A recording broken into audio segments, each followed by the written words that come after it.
అందరికీ praise lord. ఈరోజు September 1వ తారీఖు దేవుని వాక్య ధ్యానాన్ని మనం చూసుకుందాం. ఇక్కడ ప్రాముఖ్యంగా మనం గమనించినట్లయితే ఈరోజు మనం ధ్యానించేటటువంటి అంశము ఇక్కడ పౌలు విశ్వాసులకు చేస్తున్నటువంటి అభ్యర్థన.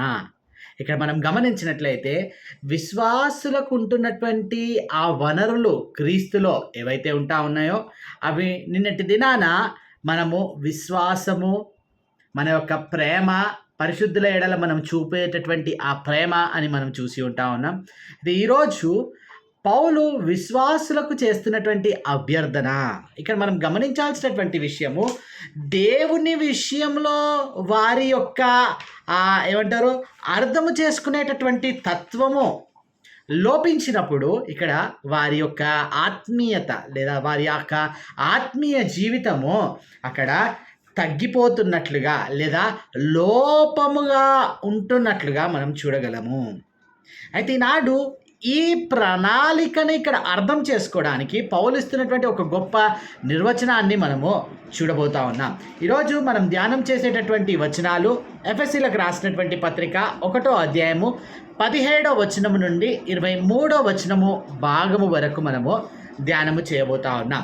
ఇక్కడ మనం గమనించినట్లయితే క్రీస్తులో ఉన్నటువంటి ఈ వనరులను గ్రహించడానికి మొదటగా ఇక్కడ గ్రహించవలసినటువంటి విషయాలు ఆ పౌలు చేస్తున్నటువంటి అభ్యర్థనను మనం చూసినట్లయితే 17వ వచనం, మరియు మీ మనోనేత్రంలో వెలిగింపబడినందున ఆయన మిమ్మును పిలిచిన పిలుపు వల్లనైనా నిరీక్షణ ఎట్టిదో, పరిశుద్ధులలో ఆయన స్వాస్థ్యం యొక్క మహిమైశ్వర్యం ఎట్టిదో, ఆయన క్రీస్తునందు వినియోగపరిచిన బలాతిశయమును బట్టి విశ్వసించు మన యందు ఆయన చూపుచున్న తన శక్తి యొక్క అపరిమితమైన మహత్యం ఎట్టిదో మీరు తెలుసుకొనవలనని మన ప్రభు అయిన యేసుక్రీస్తు యొక్క దేవుడైన మహిమాస్వరూపియగు తండ్రి తన్ను తెలుసుకొనుట యందు మీకు జ్ఞానమును ప్రత్యక్షతయును గల మనస్సు అనుగ్రహించినట్లు నేను నా ప్రార్థన యందు మిమ్మును గూర్చి విజ్ఞాపన చేయుచున్నాను.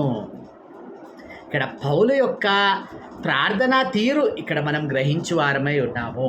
ఎందుకనంటే ఇక్కడ చెప్పబడుతున్నటువంటి విషయాన్ని కనుక మనం ఆలోచించినట్లయితే మొదటగా క్రీస్తునందు మనకుంటున్నటువంటి వనరులను మనం ఇక్కడ ఆలోచిస్తూ అక్కడ విశ్వాసులకు చేయబడుతున్నటువంటి ఆ అభ్యర్థనని ఇక్కడ మనం గుర్తించు వారమైతే మొదటి విషయము ఇక్కడ మనం గ్రహించాల్సినటువంటి విషయం, మనం అర్థం చేసుకోవాల్సినటువంటి విషయము, దేవుని యొక్క ప్రణాళికను మన జీవితంలో అర్థము చేసుకొనవలసినటువంటి వారమై ఉన్నాము. అందుకని అక్కడ చెప్పబడుతున్నటువంటి మాట మనం చూసినట్లయితే మీ మనోనేత్రంలో వెలిగింపబడినందున ఆయన మిమ్మును పిలిచిన పిలుపు వల్లనైనా నిరీక్షణ ఎట్టిదో. ఎందుకనంటే ఈనాడు చాలామంది వారి పిలుపు ఏమిటో తెలవకుండా, లేకపోతే వారి యొక్క ఆ పిలుపుకు సంబంధించినటువంటి విధముగా వారు పనిచేయకపోవడము ఇక్కడ మనం చూడగలుగుతూ ఉంటాం. ఈ విషయాలను ఇక్కడ స్పష్టంగా గ్రహించినట్లయితే ఆ పిలుపు ఏమిటో అంటే ఇక్కడ స్పష్టంగా గుర్తించాల్సినటువంటి విషయము, ఆయన నీ పట్ల కలిగి ఉంటున్నటువంటి ప్రణాళిక ఏమిటో నీవు తెలుసుకొనవలసినటువంటి అవసరం. విచారకరమైనటువంటి విషయం ఏంటంటే ఈ పిలుపు లేదా ఆయన యొక్క ప్రణాళిక నీ జీవితంలో ఏమై ఉంటుందో ఇది గ్రహించడానికే కొన్ని సంవత్సరాల తరబడి సమయాన్ని వేస్ట్ చేసేస్తుండడం మనం ఇక్కడ చూడగలం. ఆలోచించండి, ఇప్పుడు నా వయస్సు 36 అనుకోండి, నేను 55 సంవత్సరాలకు నా పిలుపు ఏమిటో తెలుసుకొనినట్లయితే, ఆయన నా పట్ల కలిగి ఉంటున్నటువంటి ప్రణాళిక ఏమిటో నేను 55 సంవత్సరాలకు తెలుసుకుంటే మరి ఈ 20 సంవత్సరాల ఆత్మీయ జీవితం ఏమైపోతున్నట్టు? అంటే ఆల్రెడీ కొంతమంది ఈ స్టేజ్ను దాటిపోయి వారి పిలుపై ఏమై ఉంటుంది, లేదా దేవుడు వారి జీవితాల్లో కలిగి ఉంటున్నటువంటి ఆ ప్రణాళిక ఏమై ఉంటుంది, అవన్నీ కూడా గుర్తించినటువంటి వారై ముందుకు వెళ్ళిపోతూ ఉన్నారు. అందుకని అక్కడ స్పష్టంగా చెప్పబడింది, పరిశుద్ధులలో ఆయన స్వాస్థ్యం యొక్క మహిమైశ్వర్యం ఎట్టిదో. ఈ విషయాలను మనం ఇక్కడ స్పష్టంగా గుర్తించాలి. నీ పిలుపు వల్లనైనటువంటి నిరీక్షణ ఎట్టిదో. ఈనాడు చాలామంది వారి విశ్వాస జీవితంలో నిరీక్షణ లేకపోవడానికి లేదా కోల్పోవడానికి గల ముఖ్య కారణము వాళ్ళ పిలుపు ఏమిటో తెలియదు. దేవుడు వారి జీవితాల్లో కలిగి ఉంటున్నటువంటి ప్రణాళిక ఏమిటో, ఆ చిత్తం ఏమిటో తెలియదు. అది తెలియకుండా పనిచేస్తూ ఉంటే నేను ఎంత చేసినా ఇంతేనా, లేకపోతే అంటే ఇక్కడ నీ పిలుపు ఏమిటి, దేవుడు నిన్ను ఎందుకొరకు పిలుచుకొని ఉంటా ఉన్నాడు. లేదా ఇక్కడ పిలుపు అనగానే కేవలము పాస్టర్లకో లేకపోతే ఆయన పరిచర్య చేసేవారికే పరిమితం కాదండి, ప్రతి విశ్వాసికి ఇది కోట్ చేయబడుతుంది అనేటటువంటి సత్యాన్ని ఇక్కడ మనం గుర్తించాలి.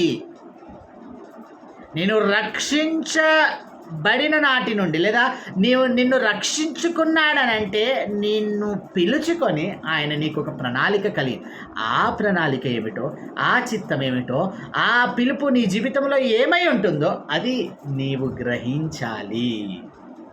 అందుకనే పౌలక్కడ ఏం చెప్తా ఉన్నాడు, తెలుసుకొనుట యందు మీకు జ్ఞానమును ప్రత్యక్షతను గల మనస్సు అనుగ్రహించినట్లు అంటా ఉన్నాడు.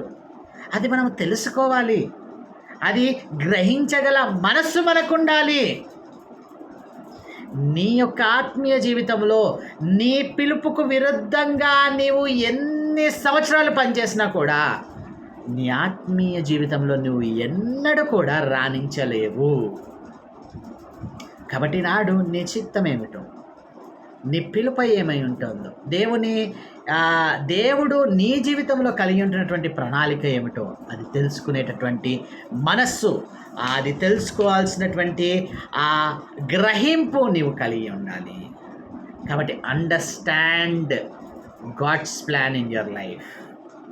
రెండో విషయాన్ని, మనకుంటున్నటువంటి రిసోర్సెస్ను, వనరులను మనం ఒకవేళ ఆలోచించడానికి ఆయన ప్రణాళికను మన జీవితంలో అర్థం చేసుకోవాలి.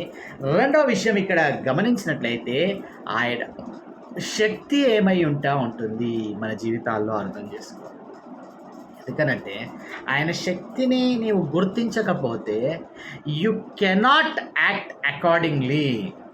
ఆయన శక్తి ఏమై ఉంటుందో నీవు గ్రహించకుండా ఉంటే, అది గ్రహింపు లేకుండా దానికి తగినట్టుగా నీవు ప్రవర్తించలేవు. అందుకని అక్కడ చెప్తున్నటువంటి మాట మనం చూసినట్లయితే, ఆయన స్వాస్థ్యం యొక్క మహిమైశ్వర్యం ఎట్టిదో ఆయన క్రీస్తునందు వినియోగపరిచిన బలాతిశయమును బట్టి విశ్వసించు మన యందు ఆయన చూపుచున్న తన శక్తి యొక్క అపరిమితమైన మహత్యం ఎట్టిదో. ఎంత అసలు ఈ పదాల గారడి అని చెప్పుకోవచ్చండి.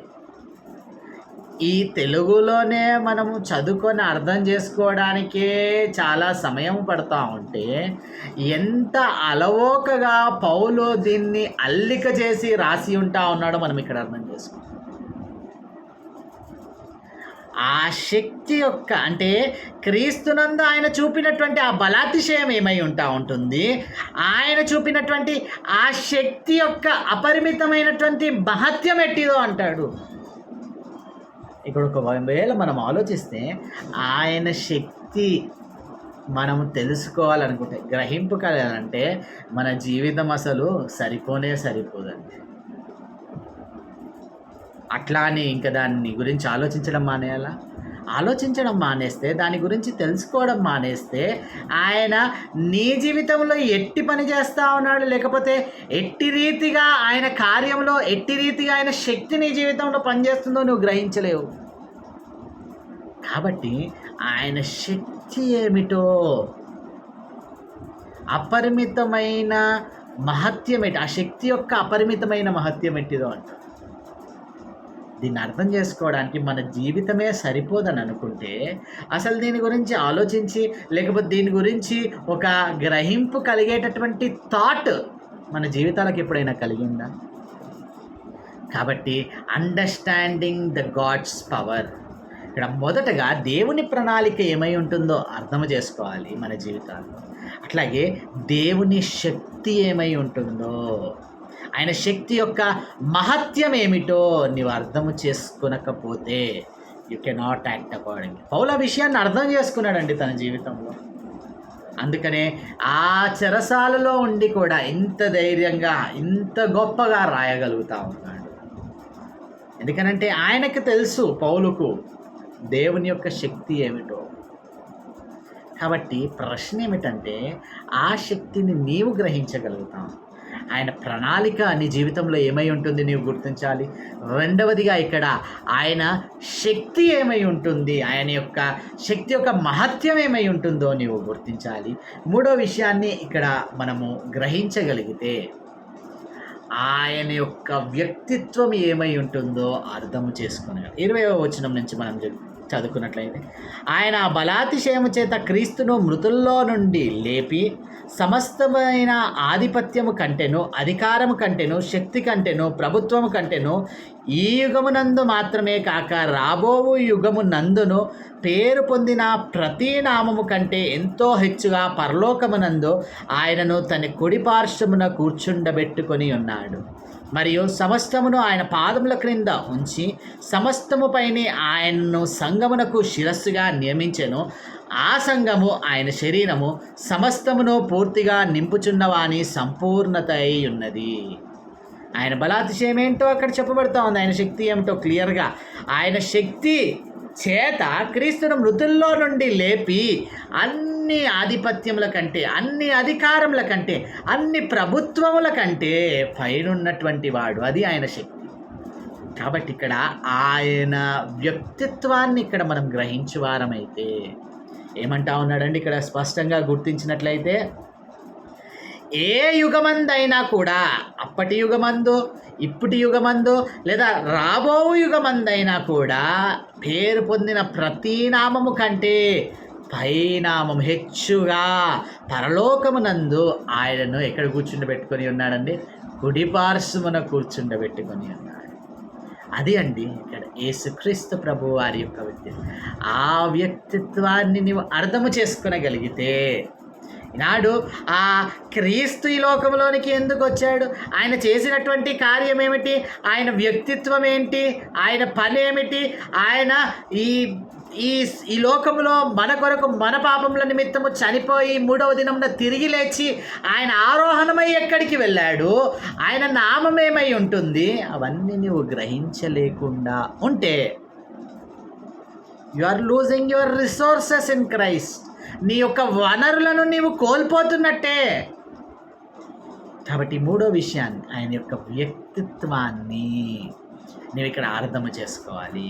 అందుకనే ఇక్కడ క్రీస్తుకి ఇస్తున్నటువంటి ఆ ఉన్నతమైనటువంటి ఆధిక్యత ఇక్కడ మనం గమనించినట్లయితే, సమస్తమును ఆయన పాదముల క్రింద ఉంచి సమస్తముపైనే ఆయన సంఘమునకు ఏమై ఉన్నాడండి? శిరస్సై ఉంటా ఉన్నాడు. ఆలోచించాల్సిన, ఈనాడు ఈ సంఘానికి శిరస్సుగా ఉంటున్నటువంటి ఆ క్రీస్తుకు మనం లోబడవలసినటువంటి వారము కానీ ఇక్కడ ఏ పాస్టర్లకు, సంఘ పెద్దలకు కాదు. ఇక్కడ స్పష్టంగా గుర్తించాల్సినటువంటి విషయము, ఈనాడు శిరస్సుగా క్రీస్తు ఉండాలి కానీ ఇతరత్రమైన వారు ఎవరు కాదు అనేటటువంటి సత్యాన్ని ఇక్కడ మనం గుర్తించాలి.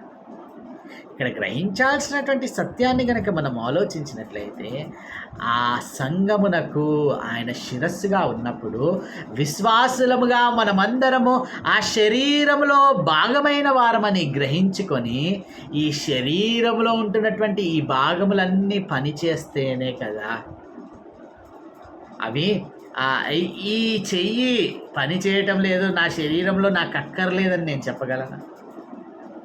చెప్పలేదు. దాని ప్రాముఖ్యత, లేదా ఈ చెయ్యి పని చేయడం మానేసింది అనుకోండి, నా నిజ జీవితంలో నేను పని చేయగలుగుతాను.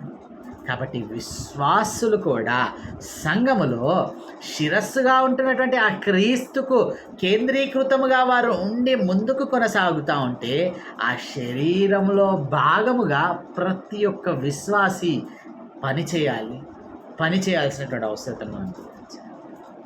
ఇది గ్రహించకుండా ఉంటే క్రీస్తులో మన యొక్క వనరులను మనం కోల్పోతున్నట్టే. 3 విషయాలను ఈరోజు మనం చూస్తాం. మొదటగా మనం గ్రహించవలసినటువంటి విషయము, అక్కడ స్పష్టంగా చెప్పబడుతున్నటువంటి ఆ సత్యాన్ని గనక మనం గుర్తించినట్లయితే, ఆయన యొక్క అక్కడ చెప్పబడుతున్నటువంటి ప్రణాళిక మన జీవితంలో ఏమై ఉంటుందో అది అర్థం చేసుకోవాలి. రెండవదిగా ఆయన శక్తి ఏమై ఉంటుందో, ఆయన శక్తి యొక్క మహత్యం ఏమై ఉంటుందో అది మనం అర్థం చేసుకోవాలి. ఆయన యొక్క వ్యక్తిత్వము, క్రీస్తుకు ఇవ్వబడినటువంటి నామం అన్నిటికన్నా పైన తండ్రి యొక్క కుడిపార్శ్వమున కూర్చుంటాడు. సమస్తమును ఆయన పాదముల క్రింద ఉంచి ఉంటా ఉన్నాడు. సమస్తం పైన ఆయనను సంఘమునకు శిరస్సుగా ఉంచి ఉంటాం.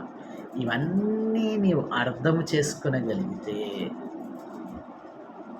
You will have your resources live in your life. నీ యొక్క వనరులను అనుభవిస్తూ నీ జీవితంలో నీవు ముందుకు కొనసాగగలుగుతావు. కాబట్టి ఇవి అర్థం చేసుకొనకుండా, అందుకనే పౌలు ఎంత స్పష్టంగా చెప్తా ఉన్నాడు, ఇటువంటివి తెలుసుకొనుటయందు మీకు జ్ఞానమును ప్రత్యక్షతయును గల మనస్సు అనుగ్రహించినట్లు నేను నా ప్రార్థన యందు మిమ్ములను విజ్ఞాపన చేయొచ్చు. ఇవన్నీ మీరు తెలుసుకోవాలి, ఇవన్నీ మీరు గ్రహించాలి. ఈనాడు ప్రశ్న ఏమిటంటే, ఆయన నీ జీవితంలో కలిగి ఉంటున్నటువంటి ప్రణాళికను నీవు గ్రహిస్తావు, అర్థం చేసుకుంటావు, లేదా ఆయన శక్తి ఏమై ఉంటుందో నీవు అర్థం చేసుకుంటావు. మూడవ విషయము, ఆయన యొక్క వ్యక్తిత్వం ఏమై ఉంటుందో నీవు అర్థం చేసుకుంటావు, గ్రహించగలుగుతావు. ఇవి గ్రహించలేకపోతే నీవు నీ యొక్క వనరులను క్రీస్తులో కోల్పోతున్నట్లే. ప్రార్థన చేసి, అత్యంత కృపగల దేవ, ఈనాడు మేము అర్థం చేసుకోవాల్సినటువంటి విషయాలను తేట తెల్లంగా మా ఎదుట పెడతా ఉన్నాం అయ్యా. మా జీవితంలో ఇవి మేము గ్రహిస్తూ ఉన్నామా? ప్రశ్నించుకొని బేరీజు వేసుకొని వీటిని గ్రహించున్నట్లుగా అయా పౌలు విజ్ఞాపన చేస్తూ ఉన్నాడు. తెలుసుకొనుటకు గ్రహించగల మనస్సు, జ్ఞానము గల అయా ఆ జ్ఞానము ఇవ్వాలని అక్కడ స్పష్టంగా చెప్పబడుతున్నటువంటి మాటను మేము గుర్తించినప్పుడు మీ కృపలో భద్రపరచు అయా. ఇవి మేము తెలుసుకొని ఎరిగినటువంటి వారమై అయా తదనుగుణంగా మా విశ్వాస జీవితం ఆత్మీయతలో ముందుకు కొనసాగుటకు మీ కృపలో భద్రపరచుకున్నాం. యేసు నామములో ప్రార్థించి అడిగి వేడుకుంటున్నాం తండ్రి, ఆమేన్.